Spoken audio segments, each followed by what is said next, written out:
여러분, 절대 죽을 드시지 마세요. 당뇨가 있으신 분이라면 특히 더요.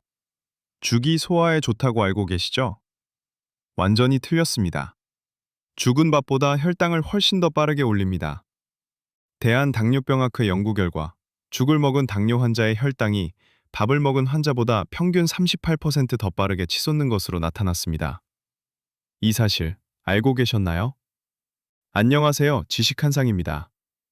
오늘은 당뇨 환자분들이 매일 먹는 밥 한 그릇, 그리고 소화에 좋다며 드시는 죽 한 그릇에 숨겨진 충격적인 진실을 낱낱이 알려드리겠습니다.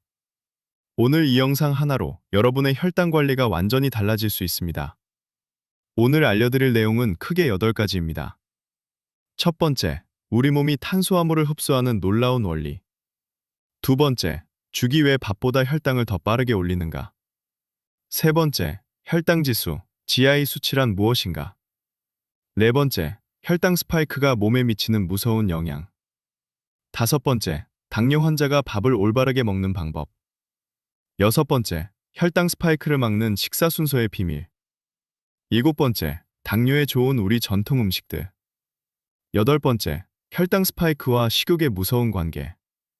이 8가지를 오늘 모두 알려드립니다. 딱 60분만 투자하시면 여러분의 혈당 관리가 근본부터 바뀝니다. 자, 시작해보겠습니다. 첫 번째 이야기, 우리 몸이 탄수화물을 흡수하는 놀라운 원리. 여러분, 혹시 이런 증상 있으시지 않나요? 밥을 먹고 나서 30분, 1시간이 지나면 갑자기 피곤해지고 졸음이 쏟아지는 느낌. 또는 뭔가 단 것이 먹고 싶어서 참을 수가 없는 느낌. 아니면 밥을 먹은 지 2시간도 안 됐는데 벌써 배가 고픈 느낌. 이런 증상 있으시다면 오늘 이 영상이 여러분에게 꼭 필요합니다. 한국인 당뇨 환자 5명 중 4명이 식사 방법을 잘못 알고 있습니다. 대한당뇨병학회 2024년 보고서에서 밝혀진 사실입니다. 열심히 관리하는데 혈당이 왜 안 잡히냐고 하시는 분들이 많습니다. 이유가 바로 여기에 있습니다. 자, 이제 중요한 이야기를 드리겠습니다. 우리 몸이 밥 한 그릇을 먹었을 때 어떤 일이 일어나는지 아십니까? 이거 이해하시면 당뇨 관리가 완전히 달라집니다. 우리 몸을 공장이라고 생각해 보세요. 음식이 들어오면 공장이 가동됩니다. 탄수화물은 공장에서 처리해야 할 원재료입니다. 먼저 입에서부터 시작됩니다. 이빨로 씹으면서 음식이 잘게 부서집니다. 이때 침 속에 있는 아밀라제라는 효소가 탄수화물을 분해하기 시작합니다.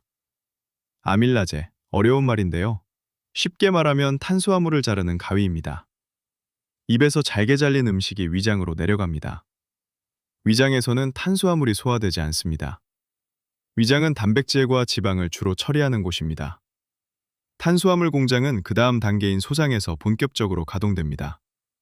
소장에 도달하면 췌장에서 나온 아밀라제가 탄수화물을 아주 작게 자릅니다. 자르고 또 자릅니다. 그 결과 포도당이라는 아주 작은 분자가 됩니다. 포도당, 즉 글루코스입니다. 이 포도당이 소장의 아주 작은 구멍으로 흡수됩니다. 여기서 핵심입니다. 탄수화물은 반드시 이 포도당 크기까지 잘게 잘려야만 몸에 흡수됩니다. 더 크면 흡수 자체가 안 됩니다. 자, 이 원리를 이해하셨나요? 이 원리가 바로 죽과 밥의 차이를 설명하는 열쇠입니다. 우리 몸에서 혈당이 오른다는 것은 바로 이 포도당이 혈액 속으로 들어간다는 뜻입니다. 포도당이 빨리 흡수되면 혈당이 빠르게 오릅니다.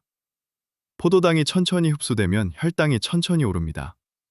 당뇨가 있으신 분에게는 이 속도가 생명과도 같습니다. 빠르면 나쁩니다. 천천히가 좋습니다. 그렇다면 죽과 밥 중에 어느 것이 더 빠를까요? 지금부터 그 충격적인 진실을 알려드리겠습니다. 두 번째 이야기, 죽이 왜 밥보다 혈당을 더 빠르게 올리는가? 여러분, 많은 어르신들께서 이렇게 알고 계십니다. 죽은 소화에 좋으니까 당연히 건강에도 좋겠지. 당뇨가 있어도 죽은 괜찮겠지? 심지어 죽이 밥보다 더 좋다고 생각하시는 분들도 많습니다. 저도 이해합니다. 오래전부터 아프면 죽 먹는다고 하셨으니까요. 어머니도 할머니도 그렇게 가르쳐 주셨을 겁니다. 그 말이 완전히 틀렸다는 건 아닙니다. 하지만 당뇨가 있으신 분에게는 이야기가 다릅니다. 자, 이제 충격적인 사실을 말씀드리겠습니다. 쌀과 밥과 죽은 결론적으로 똑같은 재료입니다. 쌀을 물에 넣고 끓이면 밥이 됩니다. 그 밥을 더 오래 끓이면 죽이 됩니다. 같은 쌀이죠. 탄수화물 양도 같습니다. 그런데 왜 혈당의 차이가 날까요? 차이는 바로 흡수 속도에 있습니다. 기억하시죠? 탄수화물은 아주 잘게 잘려야 흡수됩니다. 밥은 아직 단단하게 뭉쳐 있습니다. 입에서 씹으면서 잘라야 합니다. 소장에서 효소가 또 잘라야 합니다. 시간이 걸립니다. 그래서 흡수가 천천히 됩니다. 반면 죽은 이미 오래 끓이면서 쌀이 잘게 부서졌습니다. 기계적으로도 이미 분해가 많이 된 상태입니다. 소장의 효소가 할 일이 줄어들었습니다. 그래서 흡수가 훨씬 빠릅니다. 빠른 흡수는 무엇을 의미하나요? 혈당이 빠르게 치솟는다는 뜻입니다. 이것을 혈당 스파이크라고 합니다. 당뇨 환자에게 혈당 스파이크는 매우 위험합니다. 서울대학교 병원 내분비내과 연구팀의 연구 결과입니다. 같은 양의 쌀로 만든 밥과 죽을 각각 먹었을 때 죽을 먹은 그룹의 혈당이 식후 30분 만에 밥을 먹은 그룹보다 평균 41포인트 높게 나왔습니다. 41포인트. 어마어마한 차이입니다. 게다가 죽은 포만감도 훨씬 적습니다. 같은 양을 먹었어도 배가 덜 부릅니다. 왜냐하면 이미 잘게 분해된 상태라서 위장이 오래 일하지 않기 때문입니다. 배가 덜 부르니 더 많이 먹게 됩니다. 더 많이 먹으면 탄수화물 섭취가 늘어납니다. 혈당이 더 오릅니다. 이중으로 나쁩니다. 죽이 당뇨에 좋다는 믿음, 오늘부터 버리셔야 합니다. 물론 죽이 좋은 경우도 있습니다. 소화기에 문제가 있거나 수술 후 회복 중이시거나 밥 자체를 드실 수 없는 상황이라면 죽이 도움이 됩니다. 하지만 당뇨만 있고 소화에 문제가 없으신 분이라면 죽보다 밥이 훨씬 낫습니다. 자, 그렇다면 당뇨 환자가 밥을 어떻게 먹어야 할까요? 그 이야기는 조금 뒤에 자세히 드리겠습니다. 지금은 먼저 혈당 지수에 대해 알아보겠습니다. 세 번째 이야기, 혈당 지수, GI 수치란 무엇인가? 여러분, GI 수치라는 말 들어보셨나요? 혈당 지수라고도 합니다. 영어로는 글라이시믹 인덱스, 즉 GI입니다. 어렵게 들리죠? 쉽게 설명해 드리겠습니다. GI 수치는 음식을 먹었을 때 혈당이 얼마나 빠르게 오르는지를 숫자로 나타낸 것입니다. 숫자가 높을수록 혈당이 빠르게 오릅니다. 숫자가 낮을수록 혈당이 천천히 오릅니다. 100을 기준으로 합니다. 70 이상이면 고GI 식품입니다. 혈당을 빠르게 올리는 식품입니다. 55 이하면 저GI 식품입니다. 혈당을 천천히 올리는 식품입니다. 자, 그러면 밥과 죽의 GI 수치는 얼마일까요? 일반 흰쌀밥의 GI 수치는 약 68에서 72 사이입니다. 이미 꽤 높은 편입니다. 한국식으로 끈적하게 지은 밥은 GI 수치가 조금 더 올라갑니다. 약 72에서 76 정도입니다. 그런데 흰쌀죽의 GI 수치는 얼마일까요? 놀라지 마세요. 약 78에서 90 사이입니다. 같은 쌀인데 죽으로 만들면 GI 수치가 무려 20에서 30이나 올라갑니다. 이것은 혈당 관리에 엄청난 차이입니다. 비교를 해드리겠습니다. 고구마의 GI 수치는 55입니다. 현미밥의 GI 수치는 56입니다. 흰쌀밥은 70입니다. 흰쌀죽은 85입니다. 식빵은 91입니다. 죽의 GI 수치가 흰쌀밥보다 식빵에 더 가깝다는 것 놀랍지 않으십니까?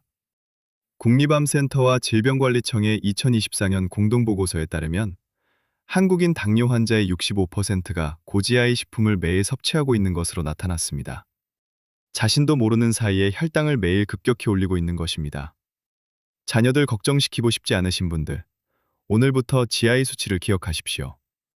낮은 GI 수치, 낮은 혈당 스파이크. 이것이 당뇨 관리의 첫 번째 원칙입니다. 그렇다면 GI 수치를 낮추는 방법이 있을까요? 물론 있습니다. 그것도 돈 한 푼 들이지 않고 할 수 있는 방법이 있습니다. 이 이야기는 다섯 번째에서 자세히 드리겠습니다. 지금은 먼저 혈당 스파이크가 몸에 어떤 영향을 미치는지 알아야 합니다. 이걸 알아야 왜 이게 그렇게 중요한지 이해가 되거든요. 네 번째 이야기, 혈당 스파이크가 몸에 미치는 무서운 영향. 여러분, 혈당 스파이크가 왜 무서울까요? 혈당 스파이크, 즉 혈당이 갑자기 급격히 오르는 것. 이게 왜 나쁜지 이해하시면 관리가 절로 됩니다. 우리 혈관을 수도관이라고 생각해 보세요. 깨끗한 물이 흘러야 건강합니다.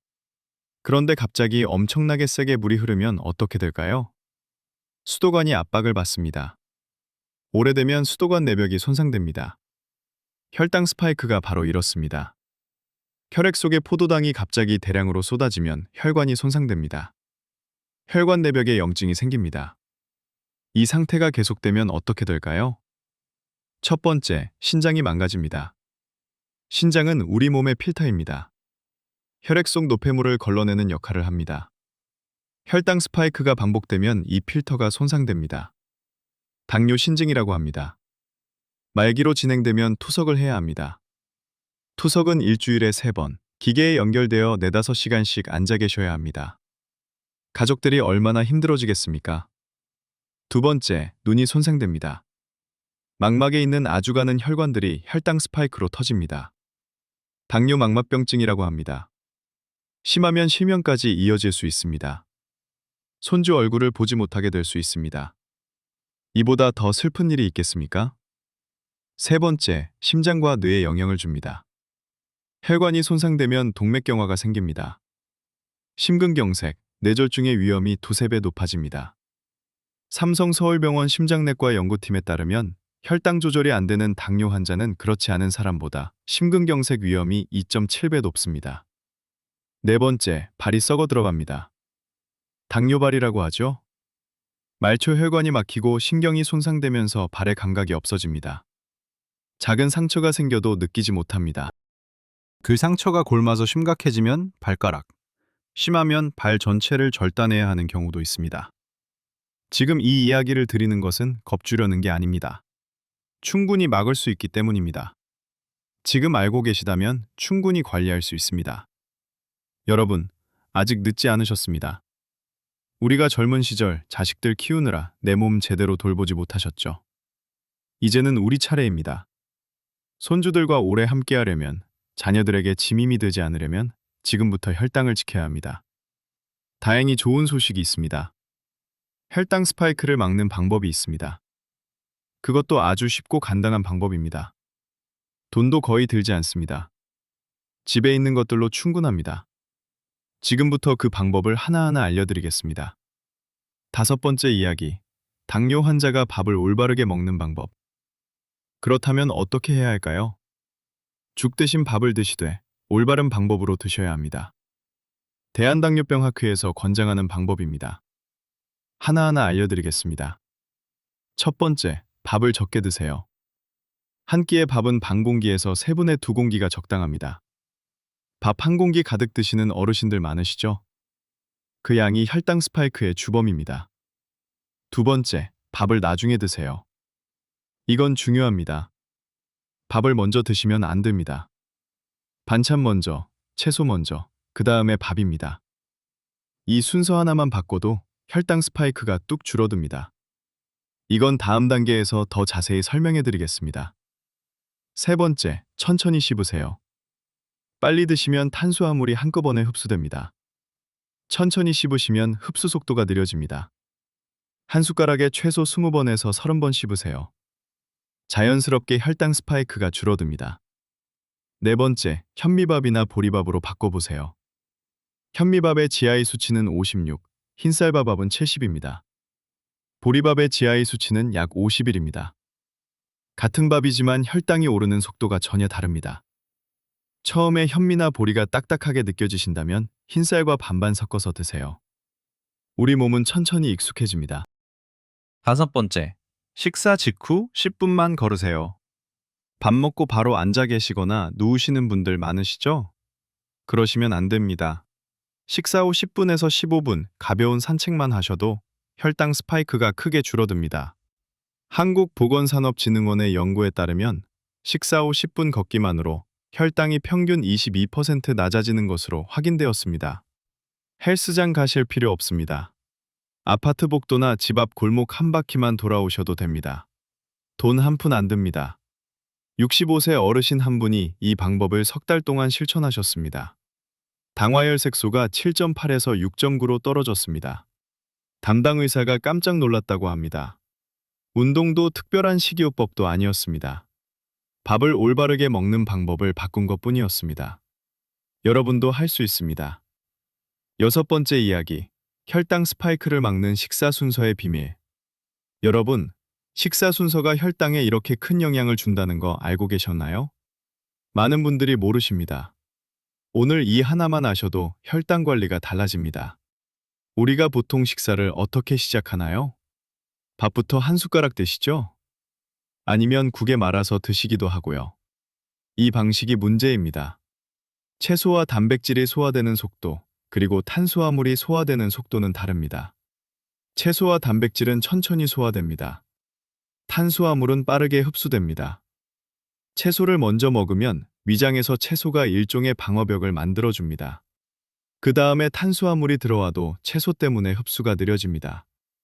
혈당 스파이크가 줄어드는 원리입니다.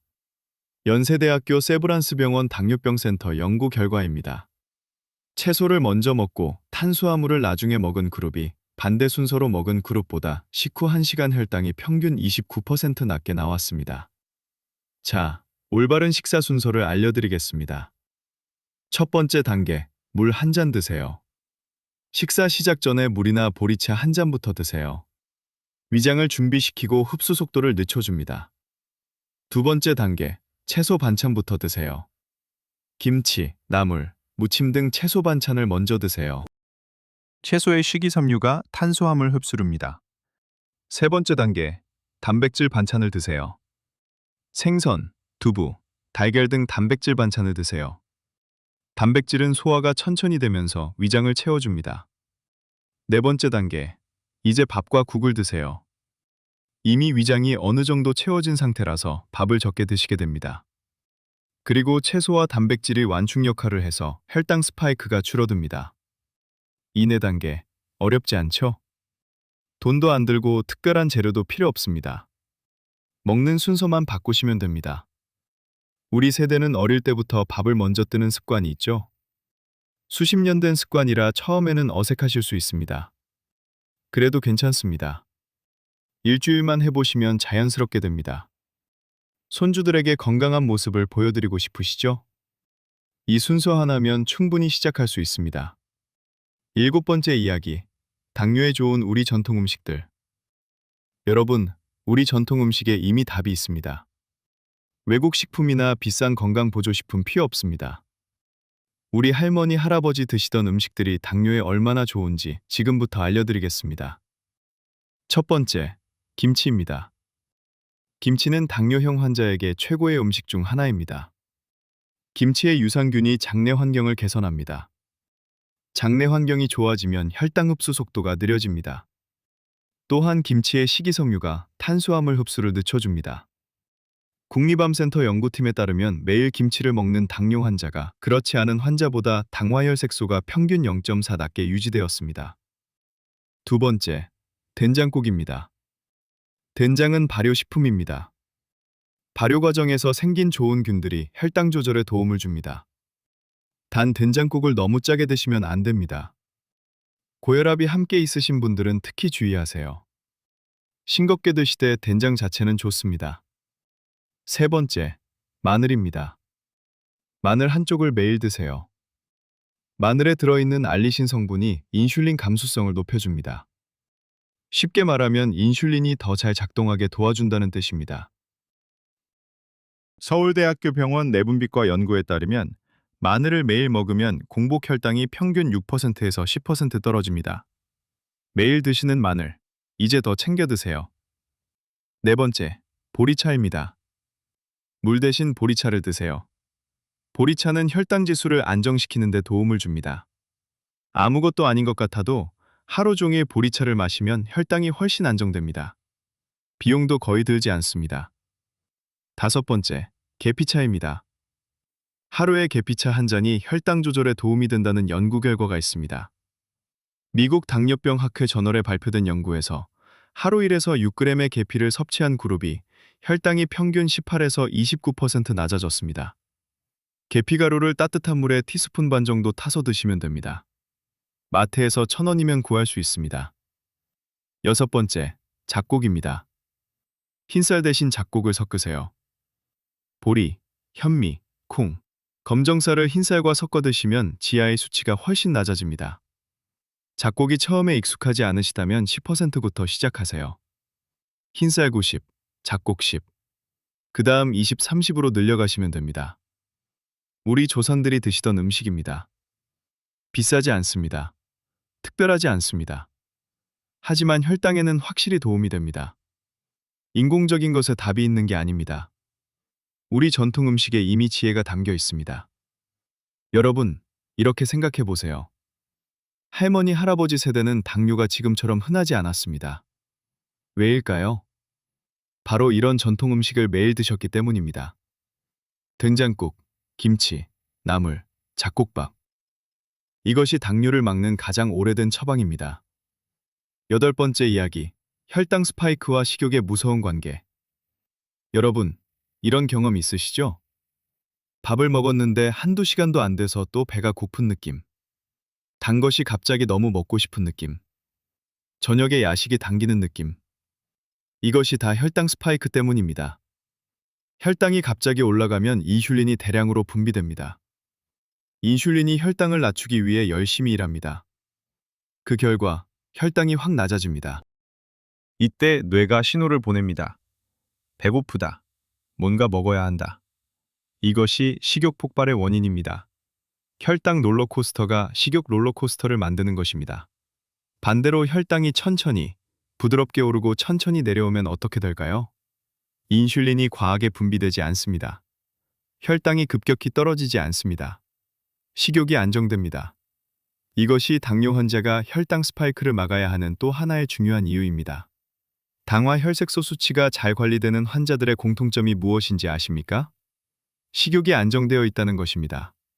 먹고 싶다는 충동이 줄어든다는 것입니다. 서울대병원 당뇨 전문 클리닉에서 6개월간 추적 관찰한 결과입니다. 혈당 스파이크를 관리한 환자 그룹은 6개월 후 식욕이 평균 35% 감소했습니다. 자연스럽게 칼로리 섭취가 줄었습니다.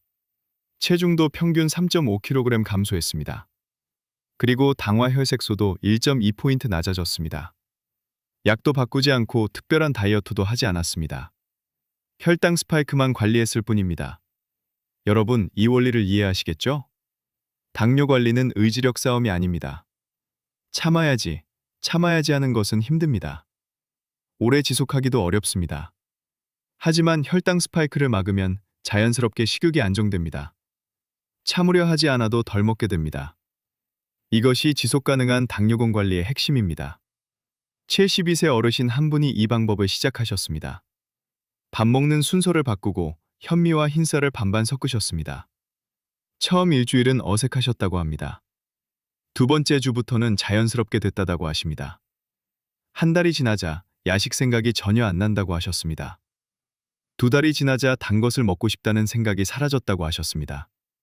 세 달 후 검사에서 당화 혈색소가 크게 개선되었습니다. 담당 선생님께서 도대체 뭘 하셨냐고 물으셨다고 합니다. 밥 먹는 순서만 바꿨어요. 그 어르신의 말씀입니다. 여러분도 할 수 있습니다. 우리 세대는 어떤 어려움도 이겨낸 강인한 분들입니다. 힘든 시절도 버텼습니다. 이것쯤은 충분히 하실 수 있습니다. 당뇨약을 먹는 분들을 위한 특별한 이야기.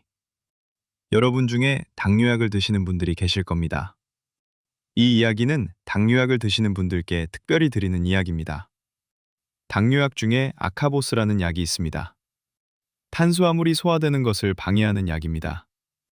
아까 설명해드린 소장의 효소들, 탄수화물을 자르는 그 가위 역할을 하는 효소들을 방해하는 것입니다. 탄수화물이 잘 잘리지 않으면 흡수도 안 됩니다. 그래서 혈당이 안 오릅니다. 그런데 이 약을 드시는 분들 중에 이런 불편함을 호소하시는 분들이 많습니다. 배가 더부룩하고 소화가 안 된다. 설사를 한다. 배가 아프다. 이 부작용 때문에 약을 끊어버리시는 분들이 있습니다. 잠깐만요. 이 불편함은 사실 약이 잘 듣고 있다는 신호입니다. 탄수화물이 분해되지 않고 소장에서 대장으로 내려가면서 이런 증상이 생기는 겁니다. 탄수화물이 흡수 안 됐다는 뜻입니다. 혈당을 못 올렸다는 뜻입니다. 물론 불편함이 너무 심하면 담당 의사 선생님과 상의해서 용량을 조절하거나 다른 방법을 찾으셔야 합니다. 하지만 약간의 불편함이 있다고 해서 무조건 나쁜 약이라고 생각하고 끊으시면 안 됩니다. 어떤 부작용이 있을 때 그게 왜 생기는지 이해하시면 올바른 결정을 하실 수 있습니다. 당뇨 관리는 의사 선생님과 함께하는 것입니다. 혼자 판단하고 약을 끊거나 바꾸시는 것은 위험합니다. 이 영상의 내용은 이해를 돕기 위한 것이지 의학적 처방이 아닙니다. 반드시 담당 의사 선생님과 상의하세요. 오늘 배운 내용 모두 정리해드립니다. 여러분, 오늘 많은 것을 말씀드렸습니다. 이제 핵심만 다시 한번 정리해드리겠습니다. 오늘 가장 먼저 기억하셔야 할 것. 당뇨가 있으시다면 죽보다 밥이 낫습니다. 죽은 이미 많이 분해된 상태라 혈당이 빠르게 오릅니다. 소화가 불편하지 않으신 분이라면 죽보다 밥을 드세요. 두 번째로 기억하셔야 할 것. 식사 순서를 바꾸세요. 채소 먼저, 단백질 다음, 밥은 마지막입니다. 이 순서 하나가 혈당 스파이크를 29% 낮춥니다. 세 번째로 기억하셔야 할 것. 밥을 천천히 적게 드세요. 한 숟가락에 20번 이상 씹으세요. 밥은 반 공기에서 3분의 2공기로 줄이세요. 네 번째로 기억하셔야 할 것. 식사 후 10분 걸으세요. 10분 걷기만으로 혈당이 22% 낮아집니다. 다섯 번째로 기억하셔야 할 것. 우리 전통 음식을 믿으세요. 김치, 된장국, 마늘, 보리차, 계피차. 이것들이 당뇨를 막아주는 우리 조상들의 지혜입니다. 마지막으로 기억하셔야 할 것. 혈당 스파이크를 막으면 식욕이 자연스럽게 안정됩니다. 참으려 하지 않아도 됩니다. 혈당이 안정되면 먹고 싶다는 충동이 사라집니다. 이 6가지만 기억하세요. 어렵지 않습니다. 돈도 거의 들지 않습니다. 지금 당장 시작하실 수 있습니다. 오늘부터 죽그릇 내려놓으시고 밥 한 번 더 꼭꼭 씹어 드세요. 채소 반찬 먼저 드세요. 밥 먹고 나서 동네 한 바퀴 걸으세요. 그것만으로도 여러분의 혈당이 달라집니다. 손주들과 더 오래 함께할 수 있습니다. 자녀들에게 걱정 대신 기쁨을 드릴 수 있습니다. 우리 함께 건강한 내일을 만들어 가겠습니다. 오늘 영상이 도움이 되셨다면 좋아요와 구독 부탁드립니다. 더 많은 어르신들께 이 소중한 정보를 전해드릴 수 있습니다. 댓글에 여러분의 경험이나 궁금한 점을 남겨주세요. 건강한 하루 되시길 바랍니다.